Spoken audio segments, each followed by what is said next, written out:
Usapang totoo, walang preno.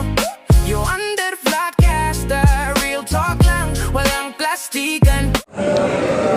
So yan mga ka-wonder, yan po yung mga representative, mga conveners and board of directors. Ayan po. Bawal, okay, bawal daw, sandali lang. Mamaya na lang po, sa labas na lang po kasi bawal po rito sa loob, ano. Sige, bawal. So yung mga ka-wonder, bawal sa loob, kaya dito lumipat tayo sa labas. Dito tayo ngayon sa Palacio del Gobernador ng COMELEC. Ayan po, ano. Nasa loob pa ho yung ibang member ng PCRI. Ito po ay para dun sa kaalaman, ito po yung grupo, no, na naglalayon na baguhin po ang ating constitution. Yung ating pong sinasabi, in other words, sa maikling salita, yung cha-cha. No? So, nag-gather dito. Ayan. Yan po, wala pa ho yung iba, no? Ito po yung Philippine Constitutional Reform Initiative.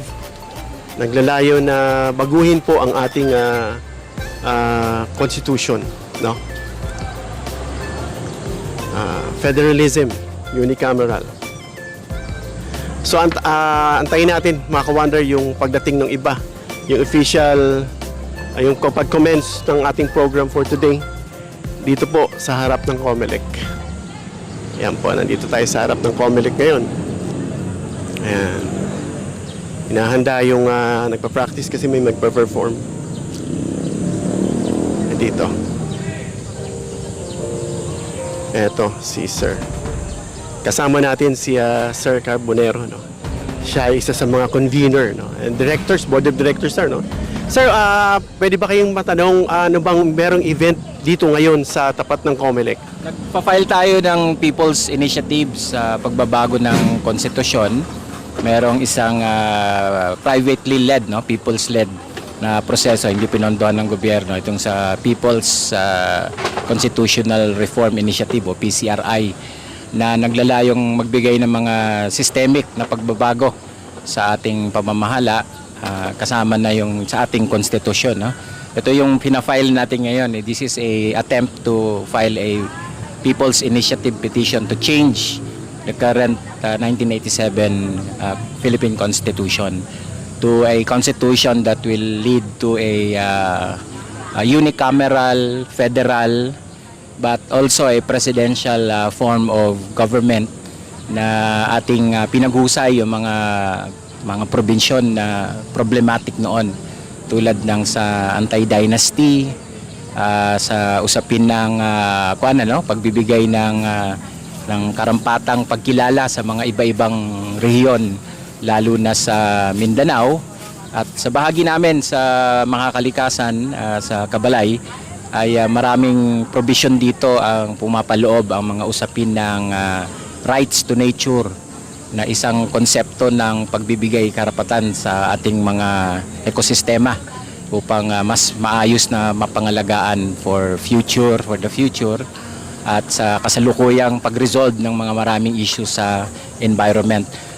Maraming laman ang draft constitution na ito ng mga ganitong uri ng provision, kaya malugod naming sinusuportahan at inuendorso itong ating propose na People's Initiative to amend the 1987 Constitution. Sir, alam natin, ano, pagdating sa Senado, halos yung mga senador doon is parang allergic dito sa sinasabing cha-cha. So, pag inisip kasi, pag nababanggit natin yung cha-cha, mostly mga tao ay pumapasok sa kanila yung something na parang mas leaning towards sa mga nakapwesto sa gobyerno, like yung term extension. Paano niyo po ma-explain o ma-persuade yung taong bayan na itong sinasagawa nating charter change ay para sa benefit ng mamamayang Pilipino? Well, para sa mga politikong in power, na karamihan naman dyan, unfortunately, no? Kasi halos sindikato na itong ating gobyerno sa mga tiwali talaga, no? Karamihan dyan ay hindi naman interest ng bayan, no? Na-elect sa paraang trapo, at ang ginagawa lang ay upang payamanin ang sarili nilang interest at pamilya nila. Kung sa punto de vista nila, maintindihan natin kung bakit takot sila sa sarili nilang mga multo no? Takot sila sa sarili nilang multo. Ang pinagkaiba nitong proseso na ito, hindi ito proseso ng mga trapo. Hindi nga ito proseso ng mga politiko ng mga elected politician. Wala pong umupo sa atin ng mga elected politician. Hindi rin ito proseso ng gobyerno. Hindi ito pinondohan ng gobyerno, ng presidente, etc. Ito ay proseso ng tao mismo. Pag tiningnan mo ang composition ng PCRI, more than 200 individuals, prominent individuals at that, no? Leaders of different people's organization, businesses, mga enterprises, mga community groups at iba pang interest group. Lahat yan ay mamamayan, mga nagmamahal ng bayan. Siyempre, magkakaiba ng pananaw. Kaya ito'y produkto ng consensus. Hindi lahat, siyempre, nagkasundo 100%, no? Ganyan naman talaga. Pero this is the best that we can come up with para matulak itong mga fundamental na provision na magbabago ng ating sistema. Sir, sa inaasahan kasi ng taong bayan ay yung bagong constitution na tailored fit sa ating kasalukuyang ekonomiya, socio-economic ba, at kung ano yung kalagayan ng ating bansa. Of course, as time goes by, nag-i-evolve po ang ating teknolohiya, nag-i-evolve po yung kultura. Ito po ba naaayon, itong bagong inilulunsad ng Philippine Constitutional Reform Initiative?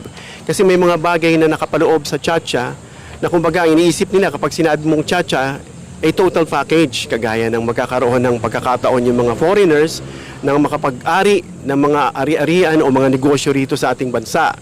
At isa pa dyan, of course, yung nilulunsad na anti-dynasty na kung saan pinaniniwalaan na siyang ugat din ng pinagmumula ng korupsyon at kung ano-ano pa. So maganda yung sinasabi nyo, federalism, unicameral. Ito po yung parang hawig po ba ito nung dun sa Amerika na form of government nila. Kasi nagsasabi sila na yung constitution na kinopya raw natin sa Amerikano, hindi raw po naayon sa ating geography, sa ating kultura. Kumbaga, in other words, hindi siya fit sa ating pong mga Pilipino. Huwag na nating tingnan yung hawig-hawig na yan. Maaluma na yan. No? Tayo ay isang independenteng soberenyang bansa na alam ang ating ginagawa. No? I don't really care kung may kahawig siya, kung anumang bansa, Estados Unidos, ano paman. Tayo ay pumili ng pinakamaganda para sa atin. Kaya i-disabuse niyo yung sarili niyo na tayo ay ganun pa rin na sumusunod kung sino-sino. No? Tayo ay isang mature, demokratiko, at alam natin ang ating soberenya. Ang soberenya natin ay ang ating mamamayan mismo. Kaya nga ang ganitong initiative mula sa mamamayan, People's Initiative, ay dapat bigyan ng mas focus, na mas tuon. No? Dahil nanggagaling mismo sa pananaw, sa debate ng mamamayan. At kung susuriin natin ang nilalaman nitong mga probisyon, siyempre, meron ditong pagluwag sa ating ekonomiya upang makakalap din tayo ng suporta sa ating paglago ng ekonomiya. Pero protektahan pa rin ang ownership ng lupa. Hindi natin gini-give up ang ownership ng lupa. Mananatiling sa Pilipino ito. Hindi natin pinapayagan ang pagmamay-ari ng lupa. No? Maaring ilis ng mahabang panahon para maging fair naman sa mga magdinegosyo, Pilipino man o hindi Pilipino. Pero hindi dapat nating ipagpatuloy yung ating mga nationalistic provision sa ekonomiya na siyang pinagpapatuloy naman ito. Gayunpaman, may mga ilang kompromiso dahil hindi naman din nararapat na masyadong mahigpit ang ating Ang magandang magandang nilagay dito ay inilatag siya sa konsepto ng sustainable development, no? Na dapat sustainable ang ating pag-unlad, no? Lalo na sa ekonomiya. At yan ay ginawang anchor dito sa loob ng konstitusyon. Tulad nga na nasabi ko, ito ay medyo relatively mas green na konstitusyon ito kaysa sa 1987 Constitution. Kung kaya't mas malaki mas kumpante tayo na mapapangalagaan nito ang long-term na interest ng ating bansa. Let me ask si Filipino citizen to disabuse yourself na laging kinukumpara na para pa rin tayong mga tuta ng kung sino-sino. Hindi na ho tayo tuta ng kung sino-sino. I-disabuse niyo yung sarili niyo na tayo'y kinopya lamang at nilagay lang natin dyan. Siguro nung unang panahon, ganon, iba na ho tayo ngayon. No? Nung ating binuo ito, hindi naman natin hawak-hawak ang konstitusyon ng US upang pagbatayan. No? Nakaka-insulto kasi yung ganyang pananaw. No? Mature na ho ang ating demokrasya, kaya atin na pong ina-assert sa pamamagitan ng People's Initiative. So sir, yung sinasabi na rito pabor, leaning towards dun sa mga nakaposisyon kagaya ng term extension, anti-dynasty. Ito po ba ano po bang kinapapaloob ng Chacha o itong sinasabing bagong nating reforma sa Constitution? Yun din po ba ay may laman na term extension ng mga nasa pwesto gaya ng Pangulo O ano po ba yung kinapapalooban dito na kinatatakutan ng tao na ayaw nilang ng tsa-tsa? Pag sinabi kasing tsa-tsa, unang-una pumapasok po sa kaisipan itong term extension o yung pagpabor sa mga nakaposisyon. Wala po itong holdover capacity na provision ng sino man na nakaupo ngayon. Ang requirement nito ay pag ito ay naaprubahan sa isang plebisito ay kagyat tayong magpapatawag ng eleksyon para sa mga bagong posisyon na inilatag natin sa bagong konstitusyon. Ibig sabihin, wala ho itong pinoprotektahang incumbent. Unang-una, hindi naman po ito galing sa kampo ni Marcos o kampo ng mga kalaban niyang pamilya sa politiko ng Pilipinas. Ito hindi galing sa kanila. Ito ay galing sa atin mismo. Ang gusto natin ay sistematikong pagbabago, hindi interest nila. Bakit? Sino ba sila? Ilang pamilya lang naman sila. 200 pamilya sa loob ng 100 taong namamayagpag sa ating bayan ay sapat na, no? Ito ay panahon na para muli nating bawiin. Kaya nating ginagawa itong People's Initiative. So sa mga nag-iisip dyan na ito'y extension, hindi ho kami nagganon napakababaw, no? Kung gusto niyo magpakababaw, sige, isipin ninyo yan at yan ang tingnan ninyo. Kaya tayo nalalagay sa alangan, laging iniisip nyo pa rin na ang interest nitong mga namamayagpag na mga trapo ang ating itinutulak. Wala ho kaming tinutulak na interest ng mga namamayagpag na trapo. Ayaw namin sa kanila. Kalaban ho natin ang mga traditional politician. Kailangan silang maalis ngayon na. Kalaban po natin ang mga korap sa gobyerno. Kailangan silang maalis ngayon na, bawiin ang kanilang ninakaw. Kalaban po natin ang mga kriminal na nasa loob ng gobyerno, yung mga sindikatong nasa gobyerno.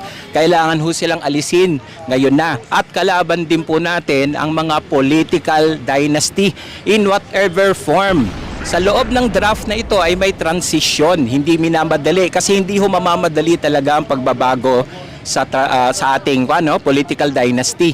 There is a provision diyan na magta-transition from 4th degree to 2nd degree. Ngayon kasi ang kasalukuyang draft na nasa Kongreso ay hindi talaga acceptable. Wala naman ho kami inaasahan talagang mabuting lalabas diyan yung pagbabatas sa ganyang paraan. Makukuha lang po natin ang gusto nating provision para sa political dynasty sa forma ng People's Initiative at hindi po sa mga pagbabatas ngayon. Dahil siyempre ang bumoboto sa pagbabatas ngayon sa Kongreso ay lahat maapektuhan ng ganyang pagbabago sa political. Bakit mo papatayin ang sarili mo?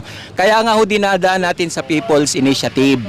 Dahil kung sila hayaan mo to their resolve, they will not. At remember, ang ating even yung current constitution, section 241, ang soberenya ay nasa tao, nasa mamamayan. Ang gobyerno ay sumusunod lamang sa ating soberenya. So when the people express their sovereignty, lahat ay kailangang sumunod kahit sa pagbabago ng konstitusyon. For the last question Sir Carbonero, ano pong mensahe niyo sa mga senador na talagang tahasan nilang tinatanggihan? Hindi naman lahat pero nung narinig natin sa Senado, matapos marinig itong kumakalat na pagpupulong dyan sa Soler, na kung saan nandoon sila Tito Soto, Senator Lacson, Sandro Marcos, at yung House Speaker na si D, mukhang kumalat itong usapin na ito sa Kongreso. Ngunit hindi po ito isinare o binahagi ni Tito Sen sa Senado na parang alam na nga natin na hindi sila interesado. So ano po bang masasabi niyo ron? Kasi may sinabi rin doon sa pagtanggi nila na ayaw nilang ilunsad. Ayaw nila rito sa tsa-tsa. At isa pa, itong sinabi ni Tito Soto na hindi niya kailangan ng tsa-tsa or charter change. Ang kailangan niya raw is character change. Kailangan natin ng charter change. Kaya nga ho kami nandito, kaya ho ang mamamayan sa pamamagitan ng PCRI ay nag-file ng People's Initiative Petition to change the Constitution. Mr. Ex-Senate President, Tito Sen, kung ayaw ninyo, opinion ninyo yan at ang inyong kinakatawan. Hindi kayo ang mamamayan. Ang gusto ng mas nakararaming mamamayan ay pagbabago sa ating konstitusyon. Kung takot kayo sa pagbabago, baka may problema kayo. At may problema kami sa inyo kung ayaw ninyo. Ang petisyon na ito ay magbibigay ng pagkakataon sa ating mamamayan sa susunod na barangay election na maisama ang isang provision doon pag-express ng suporta o hindi pagsuporta ng mamamayan sa pagbabago ng konstitusyon ayon sa mga probisyon na ating inalatag dito sa People's Initiative. Kung ayaw ng mga senador, kung ayaw ng mga ilang kongresista, hindi naman sila ang tao. Sila ay mga kinatawan ng tao. Muli, ang soberenya ay ang tao. Kaya pag pinangunahan na ng tao ang kanyang representante, tandaan ninyo, pangalawa lamang ang representante. Kaya nga po, representative. So pwedeng mauna ang principal. Sino ba ang principal? Ang mamamayan mismo. Kung kaya't mas mataas na antas ng pagtulak ng aksyon ito kaysa sa mga opinyon ng kung sino-sinong senador at congressman. Ang minumungkahi nito ay unicameral Congress, no? Bubuwagin ang Senado at ang lower house at ipag-iisa sa mas kaunting numero kaysa sa kasalukuyang napakaraming karamihan naman ay problematic, no? May mga kaso, hindi accountable, maraming mga allegation, hindi mataas na antas ng dignidad at level ng pagtitiwala ng tao, kung kaya't kailangan ho silang maalis. Napakarami ninyo dyan sa Kongreso na walang ginagawa. Napakarami ninyo sa Senado at Kongreso na nagnanakaw. Panahon na para simplihan natin ang ating Kongreso into a unicameral, isang house lamang representing all of our region or federated states, no? Kasi federal constitution po ito. Ang pagkilala na tayo po talaga ay iba't ibang komunidad na pinagsama-sama bilang isang nasyon. Ang representante ng ating kongreso ay magiging ganito na. Kaya sa akin, ang panawagan ko, antayin nyo pagdating ng October at bubuwagin natin ang Senado. Bubuwagin natin ang kasalukuyang kongreso upang makapagpausbong tayo ng isang bagong unicameral federal na kongreso. Maraming salamat, sir. No? Meron po ba kayong gustong i-promote or shout out?